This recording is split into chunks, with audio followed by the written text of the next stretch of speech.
आज की इस वीडियो में हम देखेंगे क्लास 11th हिस्ट्री और चैप्टर हमारा सेकंड है। और आपके टर्म 1 एमसीक्यू कराने वाला हूँ मैं यहाँ पे। लेखन कला और शहरी जीवन ये आपके चैप्टर का नाम है। और आपके टर्म 1 में ये क्वेश्चन पूछे जाएंगे, ठीक है। बहुत ही इंपॉर्टेंट क्वेश्चन आपके सामने रख रहा हूँ एमसीक्यू। वीडियो को बहुत ध्यान से देखें। चैप्टर 2 का आपका टाइटल जो है वो है राइटिंग एंड सिटी लाइफ। देखिए, टेलीग्राम ग्रुप आप जरूर ज्वाइन कर लो, वहाँ पे आपको इसकी पीडीएफ मिल जाएगी। क्लास 11th ESP हमारे टेलीग्राम ग्रुप का नाम है। आप इसे सर्च करो टेलीग्राम पे जाके और वहाँ पे ज्वाइन हो जाओ। तो देखिए, पहला क्वेश्चन आपके सामने स्क्रीन पर है कि मेसोपोटामिया नाम किस भाषा से संबंधित है। ऑप्शन में आपके सामने है अंग्रेजी भाषा, यूनानी, फ्रेंच और फारसी। तो देखिए, ये यूनानी भाषा का शब्द है, ठीक है। तो कौन सी भाषा का शब्द है? यूनानी भाषा। यानी ऑप्शन हमारा यहाँ पे क्या हो जाएगा? बी जो है वो करेक्ट हो जाएगा। और सारे क्वेश्चन आपको एनसीईआरटी बेस्ड करवा रहा हूँ, क्योंकि एनसीईआरटी से बनाए मैंने ये क्वेश्चन। अगर आप एनसीईआरटी की बुक पढ़ोगे तो आपको A to Z ये सारे क्वेश्चन वहाँ पे मिलेंगे, ठीक है। बिल्कुल डीप बनाए हैं, आप ध्यान से देखिए।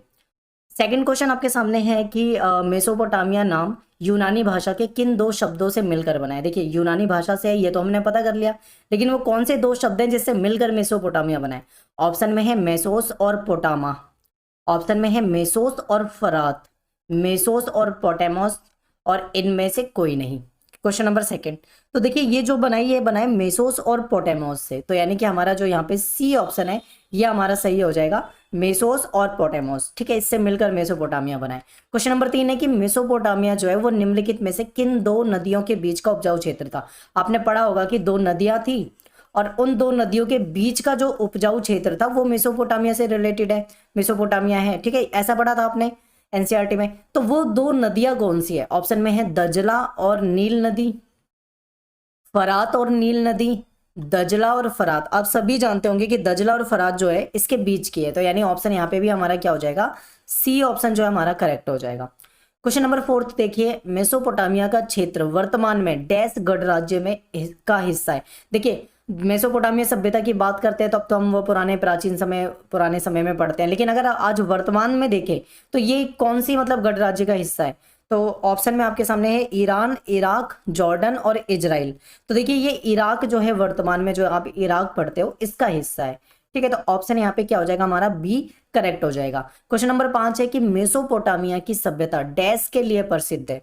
अब देखिए ऑप्शन आपके सामने, शहरी जीवन, बिल्कुल सही है आपका आंसर ये ऑप्शन।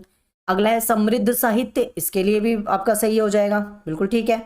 फिर है गणित और खगोल विद्या, ये भी सही है, यानी कि आपके तीनों ही पॉइंट यहाँ पे सही है। तो आंसर क्या हो जाएगा अपना? Option D.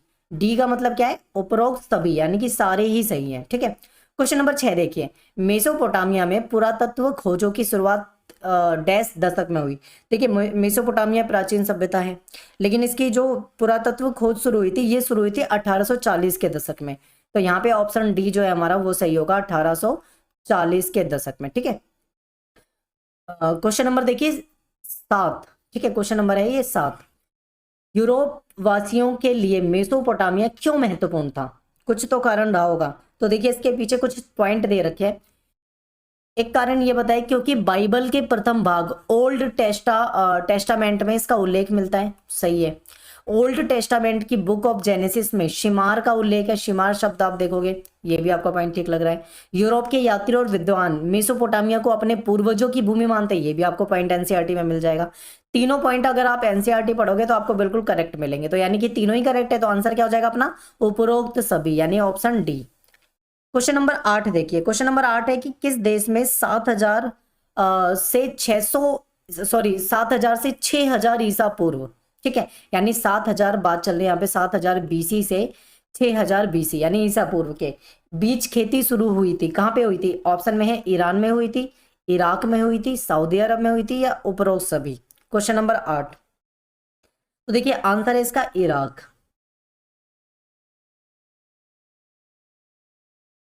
ठीक है। अगला क्वेश्चन देखिए, ये इंपॉर्टेंट, बहुत ज्यादा इंपॉर्टेंट क्वेश्चन है, बहुत ज्यादा पूछा जाता है। कांसा जो है, कांसा वो दो मिश्र धातुओं से बनता है, यानी दो धातुओं को मिक्स करके बनाया जाता है। तो एक तो तांबा है, कांसा जो है वो तांबा और डैश को मिक्स करके बनाया जाता है, यानी इनसे मिलकर बनता है। तो तांबे के साथ क्या मिलाया जाता है? एल्यूमिनियम, लोहा, चांदी, या फिर रांगा। रांगा को टिन कहा जाता है, ठीक है। तो देखिए, तांबा और टिन यानी तांबा और टिन की मिश्र धातु जो होती है, तांबा और टिन को मिलकर क्या बनता है, ब्रॉन्ज, यानी कि आपका ये जो है कांसा बनता है। तो यहाँ पे हमारा आंसर क्या होगा, डी, यानी टिन मिक्स किया जाता है। ठीक है, तांबा और टिन इसको मिक्स करके कांसा बनता है। क्वेश्चन नंबर 10 है आपके सामने। सारे के सारे आपको एनसीईआरटी में मिलेंगे डिक्टो, अगर आप एनसीईआरटी अच्छे से पढ़ोगे तो। मेसोपोटामिया में किस चीज का अभाव था, यानी किस चीज की कमी थी। देखिए, खाद्य संसाधन वहां पे था, खाद्य संसाधन की कमी तो है नहीं। ठीक है, वहां पे जल संसाधन की कमी नहीं है, दजला फरात आप पढ़ ही रहे हो। फिर वहां पे किस चीज की कमी है, खनिज संसाधन। यस, ऑप्शन सी आपका सही हो जाएगा कि वहां पे खनिज संसाधन की कमी थी। ठीक है, बाहर से क्या करते थे वो, निर्यात वगैरह, मतलब बाहर से इन सब चीजों को आयात करते थे और अपने यहाँ से निर्यात क्या करते थे, कपड़े वगैरह इनके पास होते थे खूब, तो कपड़े और खाद्य जो सामग्री थी उसका निर्यात कर देते थे, और खनिज संसाधन बाहर की चीजों को क्या करते थे, या आयात कर लिया करते थे। तो ऑप्शन यहाँ पे क्या हो जाएगा, सी जो है वो सही हो जाएगा। क्वेश्चन नंबर 11 देखिए, मेसोपोटामिया के लोग लकड़ी, तांबा, चांदी, सोना, सीपी और विभिन्न प्रकार के पत्थरों को कहाँ से मंगाते थे। अभी मैंने आपको बताया कि इनके पास खनिज संसाधन नहीं थे, तो ऐसे में क्या करते थे, ये ऐसी चीजों को क्या करते होंगे, ठीक है, धातु वगैरह भी कहाँ क्या करते होंगे, बाहर से कहीं ना कहीं से लेते होंगे। तो वो कहाँ से लेते थे, ऑप्शन में है तुर्की से लेते थे, ऑप्शन में ईरान से लेते थे, या फिर खाड़ी पार के देशों से लेते थे। तीन आपको ऑप्शन दे रखे हैं, चौथा है उपरोक्त सभी। ठीक है, तो देखिए ये कहाँ से लेते थे, ये इन तीनों ही जगह से लेते थे, यानी आंसर हमारा जो हो जाएगा उपरोक्त सभी, यानी D option, class sorry question 11 का सही हो जाएगा आपका। इसके बाद क्वेश्चन 12 है आपके सामने कि मेसोपोटामिया में जो पहली पट्टिका पाई गई वो लगभग डैश की है, यानी कितने ईसा पूर्व की है।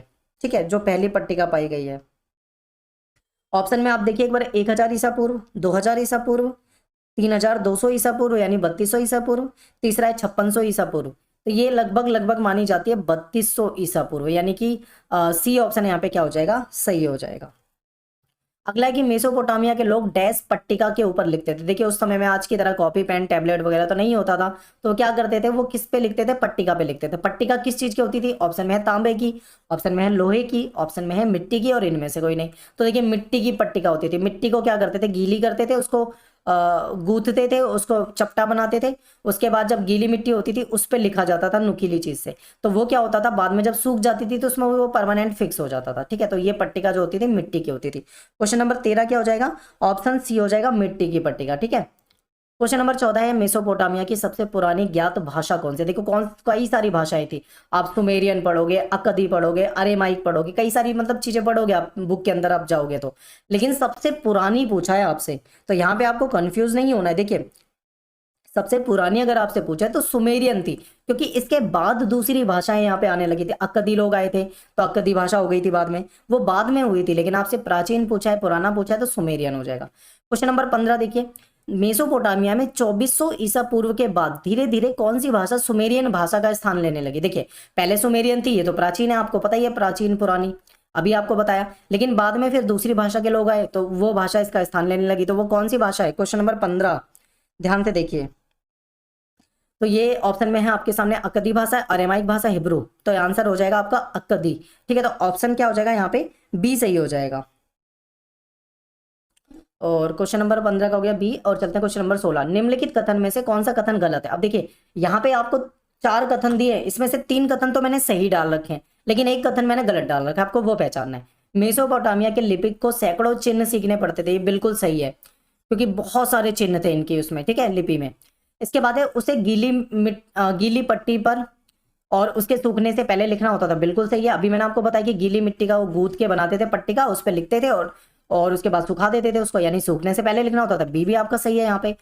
तीसरा है कि लेखन कार्य के लिए बड़ी कुशलता की आवश्यकता थी, बिल्कुल सही, क्योंकि जब इतने सारे चित्र थे उसमें, ठीक है, सॉरी, इतने सारे चिन्ह थे, तो ऐसे में लिखने में तो बहुत दिक्कत होगी, याद करने में बहुत दिक्कत होगी, तो ऐसे में कुशल व्यक्ति ही कर पाएगा। तो सी, ए बी सी तीनों बिल्कुल सही है। चौथे को देखते हैं, लेखन कार्य को महत्वपूर्ण नहीं माना जाता था, ये तो बिल्कुल गलत है भाई। देखो इतनी मुश्किल से लिखा जाता है और लेखन कार्य को महत्वपूर्ण क्यों नहीं माना जाएगा, आंसर यहाँ पे होना चाहिए था माना जाता है, लेकिन यहाँ पे क्या लिखा है, माना नहीं जाता, यानी कि ये हमारा ऑप्शन जो है बिल्कुल गलत है। और हमको क्या करना था, हमको यही बताना था कि इस ये जो 4 स्टेटमेंट है इसमें से कौन सी गलत है, तो आंसर क्या हो जाएगा अपना, डी हो जाएगा। ठीक है, डी स्टेटमेंट जो है वो आपके सामने जो है ये गलत है, बाकी 3 की 3 ऊपर की सही है। ठीक है, क्वेश्चन नंबर 17, उरुक क्या था, उरुक क्या है, और ऑप्शन में है कोई पक्षी है वहां का, या वहां की कोई भाषा है, या फिर वहां का कोई शहर है, या वहां पे कोई भवन था। तो आंसर देखिए आपके सामने है ऑप्शन सी जो हो जाएगा वो सही हो जाएगा। ये क्या था, शहर था। ठीक है, पढ़ोगे आप एनसीईआरटी तो आपको पता लगेगा। 18वां क्वेश्चन है कि उर शब्द किस देवता के लिए उपयोग किया जाता था। ये चंद्रदेव के लिए उपयोग किया जाता था। ठीक है, अब यहाँ पे एक चीज और ध्यान रखिए, देखिए आपको ये जो चैप्टर है मैंने फुल डिटेल में पढ़ाया हुआ है एनसीईआरटी किताब से नोट्स बनाकर। लिंक आपको डिस्क्रिप्शन में सभी प्लेलिस्ट का दे दूंगा। आप पॉलिटिकल साइंस पढ़ना चाहें, हिस्ट्री पढ़ना चाहें, इंग्लिश, ज्योग्राफी, जो भी पढ़ना चाहें, सबके लिंक डिस्क्रिप्शन में दे दूँ। केवल एमसीक्यू से काम नहीं चलेगा। आप सोच रहे हो कि पेपर में एमसीक्यू आएंगे तो केवल एमसीक्यू से काम चला ले, ऐसे नहीं होगा। आपको चैप्टर पढ़ना होगा, उसको समझना होगा, तब आप एमसीक्यू आराम से कर पाओगे। ठीक है, तो आपको चैप्टर भी जरूरी है, तो चैप्टर की वीडियो जरूर देखो, समझो, उसके बाद आप एमसीक्यू को भी तैयार करो। ये नहीं कि केवल एमसीक्यू करने लगे, ध्यान रखना। 19वां क्वेश्चन, प्रेम और युद्ध की देवी किसे कहा जाता था। ऑप्शन में उर, इन्नाना, एनमरकर और उपरोक्त सभी। तो देखिए इन्नाना जो थी इसको प्रेम और युद्ध की देवी कहा जाता था। ठीक है, माना जाता था। अगला क्वेश्चन है कि 2000 ईसा पूर्व के बाद मारी नगर, इंपॉर्टेंट है, मारी नगर डैश के रूप में खूब फला फूला। ठीक है, ऑप्शन देखिए, शाही राजधानी, शाही भवन, शाही किला, या इनमें से कोई नहीं। तो ये राजधानी के रूप में फैला था, तो ऑप्शन क्या है, फला फूला था। ए हमारा जो है यहाँ पे सही हो जाएगा। क्वेश्चन नंबर 21, मारी के राजा किस समुदाय के थे। तो मारी के राजा जो थे वो एमोरेट जो भी आप कहो, ठीक है, इस समुदाय के थे। क्वेश्चन है 22, साइप्रस द्वीप जो था वो अलाशिया, ठीक है, साइप्रस द्वीप अलाशिया जो था वो किसके व्यापार के लिए मशहूर था। ऑप्शन में है कपड़े के व्यापार के लिए फेमस था, सैनिक सामान के लिए फेमस था, तांबे और टीन के लिए फेमस था, या इनमें से कोई नहीं। तो ये तांबा और टीन के व्यापार के लिए फेमस था। इंपॉर्टेंट है बहुत ज्यादा, याद रखिए। नेक्स्ट है कि मेसोपोटामिया की दुनिया को सबसे बड़ी देन क्या मिली है। ठीक है, ऑप्शन है गणित की विद्वतापूर्ण परंपरा, या फिर ठीक है यहाँ पे परंपरा आएगा, या फिर कालगणना परंपरा। कौन सी ज्यादा इंपॉर्टेंट है। और ऑप्शन सी भी देख लो, ए और बी दोनों, और ऑप्शन डी है, इनमें से कोई नहीं। तो देखिए पहला भी सही है यहाँ पे और दूसरा भी सही है, यानी ए भी सही है बी भी सही है। तो आंसर क्या हो जाएगा, ए और बी दोनों। क्वेश्चन नंबर 24 देखिए, बेबीलोनिया को 625 ईसा पूर्व में असीरियाई आधिपत्य से मुक्त किसने कराया था। ऑप्शन में है नेबो पोलासर, सिकंदर, नाइबोनिडस, और इनमें से कोई नहीं। तो देखिए आंसर हो जाएगा इसका नेबोपोलासर। ठीक है, और एक लास्ट क्वेश्चन, परिवहन का सबसे सरल तरीका क्या है। आप प्राचीन समय से जोड़ के मत देखो, आज के समय में भी आप इसको जोड़ के देख सकते हो। जल मार्ग, रेल मार्ग, वायु मार्ग, या उपरोक्त सभी। जहाज से जाओगे उड़कर, क्या वो सस्ता पड़ेगा।